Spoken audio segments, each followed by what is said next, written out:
عليكم ورحمة الله وبركاته. الحمد لله رب العالمين. الحمد لله الذي فرض علينا الجمعة لنصبح من الذاكرين.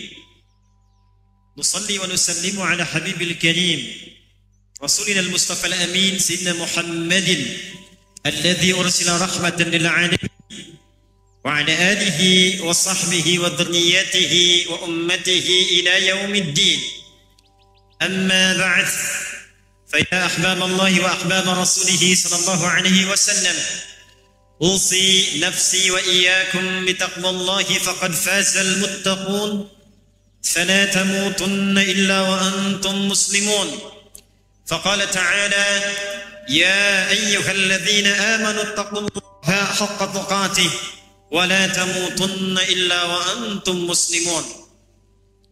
Hadirin jamaah Jumat rahimani wa rahimakumullah. Mengawali khutbah Jumat kali ini, kita bersyukur pada Allah Subhanahu wa taala. Alhamdulillah, di antara sekian hamba Allah yang tengah beraktivitas, kita yang masih diberikan kekuatan oleh Allah Subhanahu wa taala untuk mempertahankan keimanan kita dan mengimplementasikan keimanan itu dengan menunaikan ibadah Jumat di tanggal 8 di bulan Safar tahun 1445 Hijrah ini. Tidak setiap orang yang mengatakan Muslim itu disebut dengan beriman, dan tidak setiap yang beriman memiliki kemampuan untuk membuktikan keimanannya kepada Allah dengan menunaikan perintah Allah dan menjauhi larangannya. Di antara standar penglihatan iman, di antara standar parameter seorang yang dinilai beriman, maka Allah turunkan standar parameter keimanan harian berupa salat 5 waktu. Ada standar keimanan pekanan berupa ibadah Jumat. Untuk itulah panggilan menunaikan Jumat disebutkan dalam Al-Quran dengan surahnya Al-Jumu'ah di ayat yang ke-9 dengan panggilan iman. Ya ayyuhalladzina amanu idza nudiya lis-salati min yaumil jumu'ati fas'au ila dzikrillah. Hai semua orang yang telah menyatakan beriman kepada Allah Subhanahu wa taala, buktikan keimananmu kepada Allah bila terdengar panggilan dari masjid, bila terdengar panggilan untuk menunaikan salat Jumat, maka bergegaslah untuk mempersiapkan diri dan bergegas menyeru seruan Allah Subhanahu wa taala untuk menunaikan ibadah Jumat. Jumat tidak hanya diberikan pada insan yang telah berislam, tapi Jumat melahirkan pembuktian keimanan kita kepada Allah sehingga diawali panggilannya dengan panggilan iman. Berbahagialah hadirin sekalian, di antara sekian hamba Allah yang tengah beraktivitas dan mengaku beriman, kita yang terpanggil oleh Allah Subhanahu wa taala untuk membuktikan keimanan kita menunaikan Jumat di masjid yang mulia ini. Semoga Jumat yang kita tunaikan di hari ini dijadikan oleh Allah Subhanahu wa taala sebagai Jumat terbaik dari sekian Jumat yang telah kita lalui. Hadirin jamaah Jumat rahimani wa rahimakumullah. Satu kali Nabi Muhammad sallallahu alaihi wasallam setelah awal periode menerima wahyu dengan turunnya surah Al-Alaq itu, beliau terkesan dan terdorong untuk terus mendekat kepada Allah, datang ke Gua Hira. Berharap-harap wahyu turun, berharap pedoman baru diturunkan untuk membimbing Rasulullah SAW, mencerahkan umat, membebaskan dari keburukan, mengajak pada kemuliaan yang berkemajuan. Tetapi tiba satu masa, ternyata Nabi naik ke Gua Hira, wahyu belum turun. Ditunggu sehari, 2 hari, 3 hari, tidak kunjung turun. Sampai kemudian apa yang terjadi?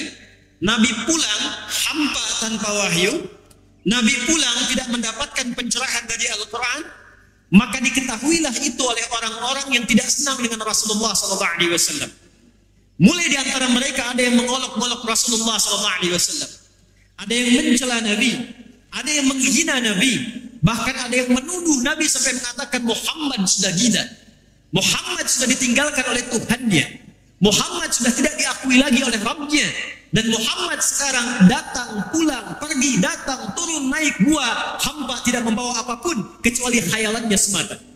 Anda bisa bayangkan seorang nabi, seorang rasul, satu-satunya nabi yang surah surganya turun sebelum wafatnya, Muhammad SAW, dijamin surganya, dijaga dari salah, dimuliakan oleh Allah, disebut manusia paling takwa, wa kana khuluqul Quran, orang paling mulia akhlaknya, tidak lepas dari celaan, tidak lepas dari cacian, tidak lepas dari tuduhan. Maka tatkala akumulasi tuduhan, celaan, keburukan itu datang, maka diturunkanlah kemudian oleh Allah Subhanahu wa taala dua surah sekaligus. Turunlah surah Ad-Duha, surah ke-93 dalam urutan mushaf, dan turunlah surah ke-94, surah Al-Insyirah dalam urutan mushaf. Hadirin, dalam khutbah Jumat yang singkat ini, kita akan belajar nafas-nafas kebaikan, kesan dan hikmah dengan turunnya surah Al-Insyirah ini, yang sejatinya bukan hanya dikhususkan untuk kasusnya Nabi Muhammad SAW, tapi isinya berupa pedoman yang dimintakan pada Rasulullah untuk diajarkan, disampaikan, ditegarkan pada seluruh umat Nabi Muhammad SAW yang berkehidupan, yang bertugas, yang berprofesi dalam kehidupan untuk mengamalkan spirit ayat ini sehingga selalu mendapatkan ketenangan dan kebaikan dalam beraktivitas. A'udzubillahi minasyaitonir rajim. Bismillahirrahmanirrahim. Alam nashrah laka sadrak. Muhammad sallallahu alaihi wasallam, bukankah aku ciptakan engkau dengan jiwa yang sudah aku lapangkan? Engkau nabi, engkau rasul, engkau juga dimaki, engkau juga dicaci, engkau juga dituduh. Tapi aku telah menciptakan engkau dengan hati yang lapang, bukan yang sempit. Boleh jadi engkau merasa gelisah, engkau merasa tidak tenang, bukan karena tuduhan itu, bukan karena cacian itu, tapi lapangkanlah hatimu yang memang aku telah ciptakan engkau dengan keadaan hati yang begitu luas sehingga mudah menerima tuduhan-tuduhan, cacian-cacian dengan hati yang lapang dan telah luas yang Allah ciptakan itu. Hadirin, ayat yang pertama ingin memberikan kesan kepada kita bahwa sungguh di antara sekian manusia yang hidup tidak akan pernah lepas dari ujian Allah Subhanahu wa taala. Tidak ada satupun manusia yang hidup tanpa ujian. Tidak ada satupun manusia yang hidup tanpa kesulitan. Anda menjadi anak, Anda pernah sulit. Anda menjadi suami, Anda pasti mengalami kesulitan. Ada yang menjadi istri, ada yang pasti mengalami ujian. Ada yang bekerja, ada yang di kehidupan sosial. Tidak ada satupun orang yang hidup di muka bumi ini yang tidak pernah merasakan kesulitan, tidak pernah merasakan masalah, dan tidak lepas dari ujian. Quran surah kedua Al-Baqarah di ayat 155. وَلَنَبْلُوَنَّكُمْ بِشَيْءٍ مِنَ الْخَوْفِ وَالْجُوعِ وَنَقْصٍ مِنَ الْأَمْوَالِ وَالْأَنْفُسِ وَالثَّمَرَاتِ وَبَشِّرِ الصَّابِرِينَ. Kata Allah, setiap hambaku yang hidup, aku pasti akan uji dengan berbagai persoalan kehidupan yang aku tujukan ujian itu bukan ingin membebani hambaku. Jika aku memberikan masalah, bukan ingin membuat hambaku bermasalah, tapi kata Allah, aku ingin naikkan kualitas hidupnya sehingga dengan ujian yang telah ia lewati, naik kualitasnya, naik kekuatannya, naik ilmunya, naik progresnya, naik pengalamannya. Di antara mereka ada yang diuji dengan kegelisahan, ada yang diuji dengan cacian, ada yang diuji dengan tuduhan. Minal khauf, ada yang dengan ketakutan. Wal ju', ada yang dengan kelaparan. Wa naqs minal amwal, ada yang bekerja, berangkat ke sana kemari melamar tidak mendapatkan pekerjaan. Melamar belum tentu diterima. Wal anfus, ada yang diuji dengan penyakit, ada yang sampai sebagian meninggal. Was thamarat, bahkan ada yang kerja keras tapi hasilnya diklaim oleh orang lain. Apa yang Allah sampaikan? La yukallifullahu nafsan illa wus'aha. Allah menegaskan, kalau ada hambaku yang mendapat ujian, itu adalah ujian yang aku pilih sesuai dengan batas kemampuannya. Tidak mungkin si fulan diuji dengan ujian yang tidak bisa ia selesaikan. Tidak mungkin si fulan diberikan persoalan kalau tak mampu menyelesaikan. Jika Anda di antara jamaah, saya, Anda, kita diberikan ujian oleh Allah yang berat bahkan sampai Jumat ini, itu tandanya hanya Anda yang mampu, yang lain tak mampu menyelesaikannya. Hanya kita yang diminta oleh Allah meningkatkan kualitas. Hanya kita yang diminta oleh Allah untuk naik kelas, bukan yang lainnya. Jadi posisikan, kata Al-Quran, setiap ujian yang Allah berikan sebagai tanda sayang yang Allah berikan hanya untuk kita, bukan pada orang lain. Bagaimana menerima ujian itu menjadi ringan? Maka rumus yang pertama, alam nashrah laka sadr. Lapangkan hati kita, tenangkan jiwa kita. Posisikan setiap apa yang Allah ujikan kepada kita, baik itu berupa musibah, baik itu berupa persoalan, apapun itu berupa cacian, tuduhan, bahkan celaan seperti yang dialami Rasulullah SAW. Lapangkan hati sehingga dengan kelapangan itu yang sulit pun menjadi mudah, yang besar pun menjadi kecil. Maka turunlah Quran surah kedua ayat 119 itu. Wa qalu ittakhadallahu walada. Allah besarkan hati Muhammad SAW. Ya Muhammad, ya Rasulullah, jangankan engkau, Aku saja yang Tuhan dicaci. Malaikat saja dituduh. Allah dituduh. Malaikat dituduh. Maka bagaimana Muhammad denganmu yang bukan Tuhan dan bukan malaikat? Maka dengan turunnya ayat itu, Allah lapangkan hati Rasulullah SAW dan diajarkan kepada kita. Kadang-kadang beratnya masalah bukan karena faktor orang lain yang menyebabkannya, bukan karena faktor ujiannya, tapi karena keadaan kita yang sempit dalam menerimanya. Hadirin, ada seorang pemuda mengalami kesulitan yang luar biasa. Ia berkeluh kesah dan mendatangi seorang kiai di pinggir danau. Lantas saat datang, kiai itu dengan senyum menyambutnya, lalu membawa satu genggam garam, membawa kemudian satu gelas kecil, dan menggenggam pemuda itu mengajaknya ke tepi danau. Lalu tanpa banyak bicara dia katakan, duduklah nak. Diambillah kemudian segelas air dari danau yang airnya begitu sejuk itu, maka dimasukkanlah setengah genggam dari garam tadi. Lantas setelah diaduk, kiai itu mengatakan, nak, coba minum. Pemuda itu berkata, wahai Yai, ini pasti asin sekali. Kata kiai itu, minum saja. Maka saat diminum baru seteguk dia muntahkan. Lalu beliau buang setengah genggam lagi garam yang ada di tangannya ke dalam danau itu. Lantas seketika beliau kemudian ambil air yang baru dan dikatakan kepada anak itu, silahkan minum yang ini. Maka diminumlah itu dengan dahaga yang luar biasa, hilang hausnya. Setelah tenang, kiai itu mengatakan, Ananda, bukan persoalan yang kau alami sekarang yang membuat engkau menjadi berat, tapi keadaan hatimu yang sempit, yang sulit menerima ujian yang Allah titipkan. Kalau hatimu berjalannya hanya sebesar gelas ini, seluas cangkir ini, masalah sekecil apapun tentu akan terasa asin.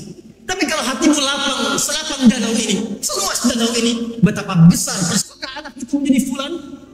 Apakah cucu itu menjadi seorang pejabat, seorang yang berilmu? Tapi semua proses yang kita kerjakan, itulah yang diberikan nilai oleh Allah Subhanahu wa Ta'ala. Kita bekerja, jalani pekerjaan dengan sungguh-sungguh, jalani dengan ikhtiar, terapkan dengan kemuliaan, mohonkan ridha Allah. Kita tidak punya kehendak untuk disoal oleh siapapun. Perhatikan hal Imam Syafi'i rahimahullah. Satu kali beliau datang kemudian ke Mesir untuk berdakwah. Niatnya sangat mulia, imam besar, sangat viral, dikenal luar biasa. Datang kemudian di Mesir, apa yang terjadi? Tidak sedikit kemudian yang mencela beliau, merendahkan beliau. Tapi apa respon Imam Syafi'i? Ya Tuan Guru, orang-orang ini membicarakan engkau. Ya Tuan Guru, orang ini membuat hoax tentang engkau. Maka apa kata Imam Syafi'i?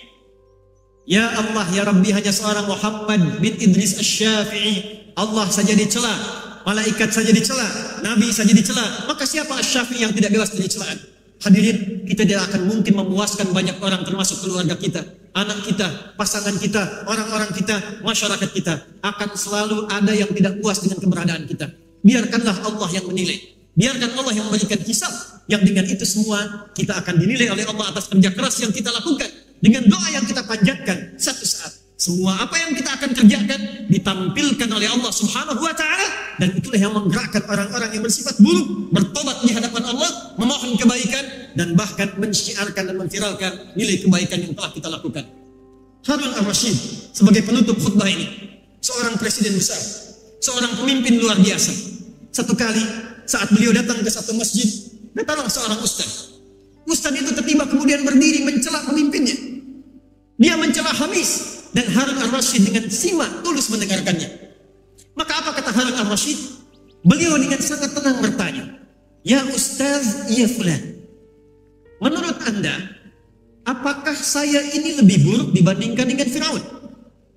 Maka dia menjawab, tidak ya Amirul Mukminin, Fir'aun lebih buruk.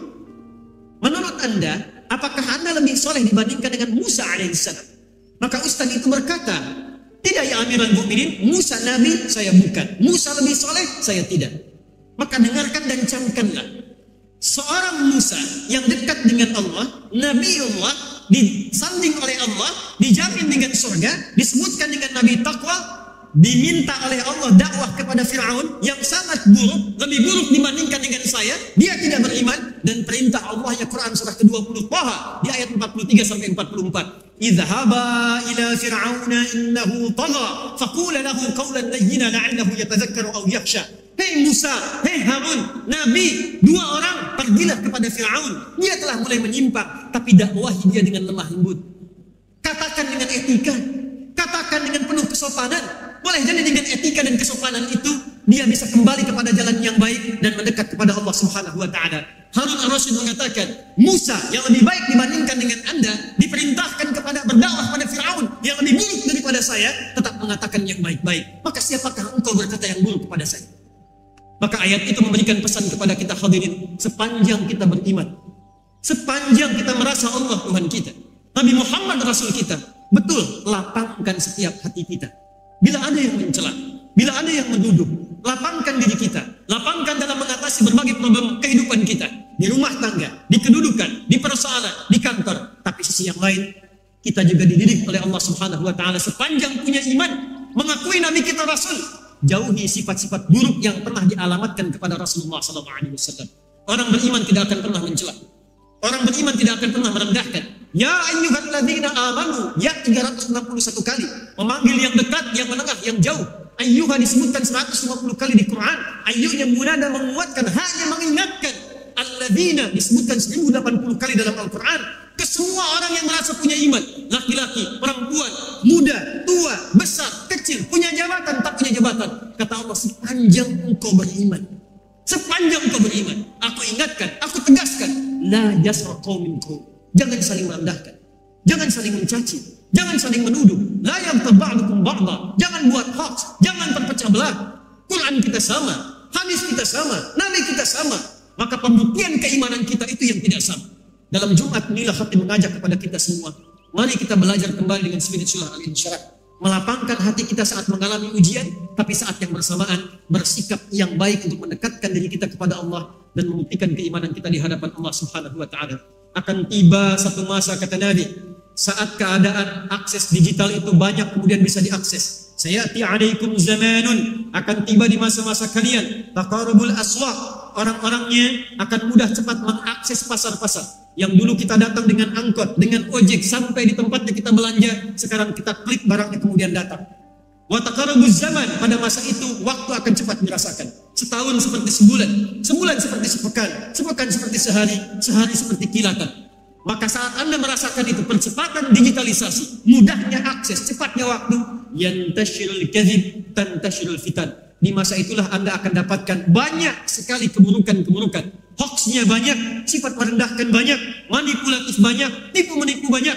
Maka pada saat itulah Allah menguji kita lewat lisan Nabi Muhammad SAW. Orang-orang yang benar imannya, dia akan mempertahankan keimanan dengan kelapangan hatinya dan menjaga dirinya tetap baik dalam kemuliaan yang telah Allah contohkan. Barakallahu li wa lakum fil Qur'anil azim wa nafa'ani wa iyyakum lima fihi minal ayati wa dhikril hakim wa taqabbala minni wa minkum tilawatahu innahu huwas sami'ul alim. Ud'u Allah yastajib lakum jami'an.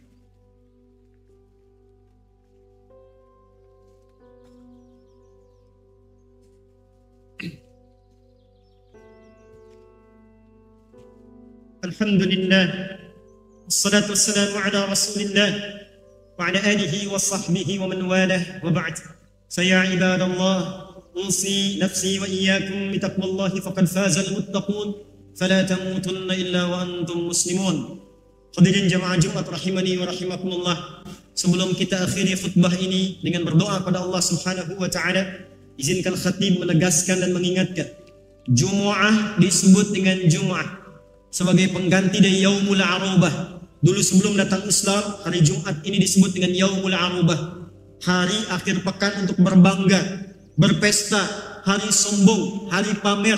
Setelah sepekan beraktivitas, ditunjukkan hasilnya, dipamerkan, diviralkan untuk ditunjukkan siapa yang paling hebat dibandingkan yang lainnya. Maka berkumpullah mereka di pusat-pusat hiburan disebut dengan suq. Ada suq Uqad, suq Dumatil Janda, dan puncaknya di Jabal Qubais di dekat dengan Ka'bah. Maka yang dilakukan oleh mereka cuma kumpul-kumpul, pamer-pamer, tak kenal yang lain, terpecah belah, kemudian muncullah kriminalitas. Datanglah Islam, hijrah Nabi ke Al-Madinah Al-Munawwarah, turunlah kemudian perintah Jum'ah dengan turunnya surah ke-62 ayat 9 sampai ayat 10 itu.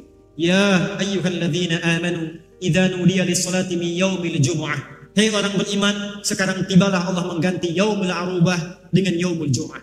Hadirin, Jumat memiliki arti 3 pokok. Satu, berkumpul. Kedua, saling mengenal di antara yang kumpul. Dan yang ketiga, saling memperhatikan, mengisi, dan mendoakan di antara yang kumpul itu. Jadi Jumat itu dihadirkan oleh Allah untuk merubah sifat-sifat keburukan yang sejak ada di zaman jahiliyah. Yang diinginkan bukan Anda datang, duduk, ngantuk, kadang tidur, sholat, dan pulang. yang Allah inginkan melalui Rasulullah, datanglah ke Jumat. Salinglah kita mengenal, saling mengisi, saling mendoakan. Di setiap masjid yang Jumat, boleh jadi ada orang sakit, tidak punya kemampuan ke rumah sakit, datang dokter, diberikan solusi. Yang tak punya pekerjaan, datang orang yang punya pekerjaan, diberikan gambaran.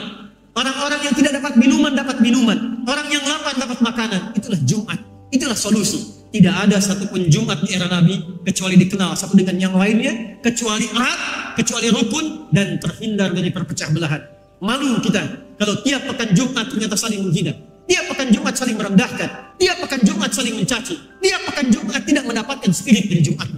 Oleh karena itu, Nabi sallallahu alaihi wasallam bersabda, hadis riwayat Muslim, nomor hadis 1855, riwayat dari seorang sahabat bernama Auf bin Malik Al-Ashja'i dari Nabi sallallahu alaihi wasallam, khiyaru a'immatikum man tuhibbunahum wa yuhibbunakum wa tusalluna alaihim wa yusalluna alaikum. Berbahagialah satu bangsa, satu negara, satu masyarakat bila ada pemimpin dan rakyatnya saling mencintai. Nabi mengajarkan, jika ada pemimpin rakyat yang mencintainya, jika ada pemimpin-pemimpin mencintai rakyatnya, bagaimana mendapatkan cinta itu? Maka dalam Jumat inilah diajarkan oleh Nabi sallallahu alaihi wasallam, tusalluna alaihim wa yusalluna alaikum. Saling mendoakan. Doakan pimpinan kita, RT kita, RW kita, lurah kita, camat kita, wali kota kita, gubernur kita, presiden kita, bukan dengan mencacinya, merendahkannya, menjatuhkannya. Sehingga dengan itu Allah bimbing dengan doa kita. Dalam sujud malam kita, dibimbing beliau-beliau untuk membimbing kebijakan yang baik, memasyarakatkan kita, memajukan negeri kita, mendamaikan kita. Dan dengan doa itulah Allah jaga kemuliaan di antara kita semua. Beliau-beliau mendoakan kita, membangun negeri kita pun mendoakan mereka dalam kebaikan, sehingga kita pulang dalam keadaan husnul khatimah yang baik. Tidak ada beban keburukan, lapang hati kita, datang baik dan pulang dalam keadaan yang baik. Dan di Jumat inilah kita bermohon kepada Allah Subhanahu wa taala. Menutup khutbah kesempatan yang baik ini, semoga Allah Subhanahu wa taala menerima amalan kita, mengampuni dosa kita, dan mengabulkan apa-apa yang akan kita mohonkan pada Allah Subhanahu wa taala. Allahumma taqabbal minna innaka antas sami'ul alim wa tub 'alaina innaka antat tawwabur rahim. Allahumma ya arhamar rahimin, Rabbana la tada' lana fi maqamina hadha wa fi kulli maqamin dhanban illa ghafarta. Ya Allah, jika ada seorang pendosa hadir di Jumat ini atau sekitaran masjid ini, jangan biarkan ia meninggalkan masjid ini kecuali Engkau ampuni seluruh dosa-dosanya ya arhamar rahimin. Allahumma wala hamman illa farajtah. Ya Allah, jika ada yang datang di Jumat ini membawa kegelisahan, jangan biarkan ia pulang kecuali Engkau telah tenangkan keadaan hatinya. Allahumma wala maridan illa syafaitah. Ya Allah, jika ada di antara kami, kolega kami, keluarga kami yang mungkin tidak datang Jumat atau yang tidak hadir Jumat, Kau uji dengan penyakit seberat apapun, mohon angkat dan sembuhkan penyakitnya. Allahumma wala asran illa yassartah. Ya Allah, ada hamba-Mu yang datang ke Jumat ini di antara mereka yang datang membawa kesulitan, mohon ya Allah angkat dan hilangkan seluruh kesulitannya. Ya arhamar rahimin, alif baina qulubina. Allahumma alif ya Allah, waltaf qulubal 'asi liyatubu ilaika fi hadhihi al-jum'ah taubatan nasuha. Ya Allah, jika ada pelaku maksiat hadir di sekitaran Jumat ini, atau bahkan kerabat kami, tetangga kami, orang terdekat kami ya arhamar rahimin, maka mohon sentuh hatinya untuk bertobat sebelum ia wafat menghadap-Mu ya arhamar rahimin. Idza kanu ghairul Islam fahdihim ilal Islam. Ya Allah, jika ada di antara kami yang belum menerima hidayah, teman kami yang hidup bersama kami, bekerja dengan kami, jadi tetangga kami, ya Allah berikan hidayah kepada mereka untuk berislam. Kami hidup dengan mereka di dunia berbahagia, maka kumpulkan kami di akhirat dalam kebahagiaan yang lebih dari serupa ya arhamar rahimin. Allahumma khfad umara'ana waj'alhum udala warzuq sihhatan lahum ya arhamar rahimin wa quwwatan lahum ya rabbal alamin. Ya Allah, mohon jaga para pemimpin kami ya rabbal alamin. Anugerahkan hidayah dan taufik kepada mereka ya Allah, agar bersikap adil dalam membuat keputusan. Ya Allah, berikan hidayah kepada mereka ya Allah, agar ringan pekerjaan mereka. Bimbing mereka ya arhamar rahimin, sehatkan mereka ya rabbal alamin. Ya Allah, jauhkan mereka dari keburukan-keburukan yang mengancam sisa mereka di hari kiamat ya arhamar rahimin. Allahumma khfad ya Allah ulama'ana waj'alhum mukhlasin lakad-din. Ya Allah, mohon jaga para ulama kami, cerahkan hati mereka ya Allah, luaskan ilmu mereka ya Allah, bimbing mereka untuk berdakwah, untuk menyatukan umat. Jauhkan mereka dari perpecahan ya Allah, jauhkan mereka dari godaan-godaan materi ya Allah. Allahumma khfad biladana Indonesia waj'alha baldatan thayyibatan wa anta tardaha wa alif wahid ya Allah mujtama'iha wa jannibna min at-tafriqah. Ya Allah, mohon jadikan negeri kami Indonesia negeri yang berkah, negeri yang makmur, negeri yang adil, dan mohon ya Allah jaga rakyat kami ya rabbal alamin.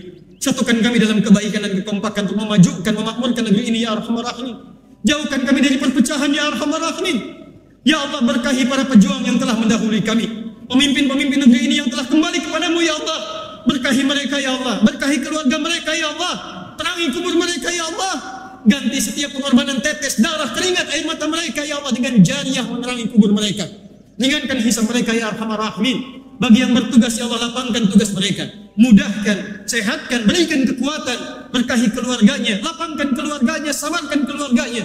Ya Arhamar Rahimin, kepada kami rakyatnya ya Allah, berikan kemakmuran, berikan kelapangan, berikan kedamaian, berikan ketentraman, dan wafatkan kami dalam keadaan husnul khatimah. Rabbana atina fid dunya hasanah wa fil akhirati hasanah wa qina adzaban nar. Ishtaqna bi Rasulillah sallallahu alaihi wasallam. Ya Allah, kami rindu dengan Rasulullah sallallahu alaihi wasallam. Ishtaqna bi Rasulillah sallallahu alaihi wasallam.